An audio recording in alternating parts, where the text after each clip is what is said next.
President Biden set to lay out the first phase of his long-term economic recovery plan later this week. The White House says this proposal will focus on infrastructure, but there's going to be more to come soon. Jessica Smith has the details as she covers Washington for us. So, Jess, what are we set to hear here?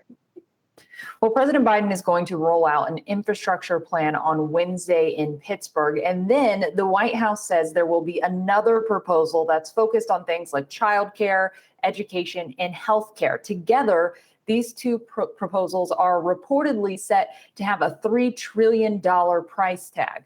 President Biden has long said that he wanted to do a recovery plan, a long-term jobs plan after that $1.9 trillion relief package. But over the weekend, during a Fox News interview, the White House press secretary Jen Psaki did confirm that there would be two different proposals. So infrastructure first, and then sometime in April, they're going to propose that other bill focused on things like childcare, potentially universal pre-K or free community college. Those are some of the ideas that are being tossed around, ideas to try and get more women back into the workforce. She says, again, that will be released sometime in April. And then they'll start working with Congress on how to move these pieces of legislation forward. One line of thinking is that by doing an infrastructure bill first, it could be easier to get Republicans on board. Of course, Republicans want this bill to also have a big focus on climate change.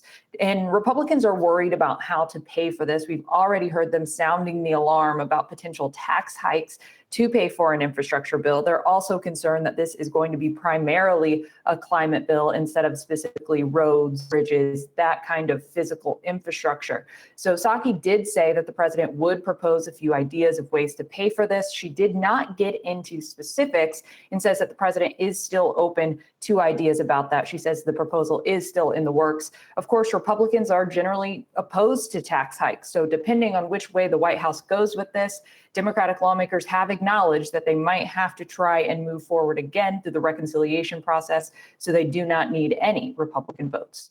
Julie and Brian. Jessica Smith in Washington for us. Thanks so much, Jess.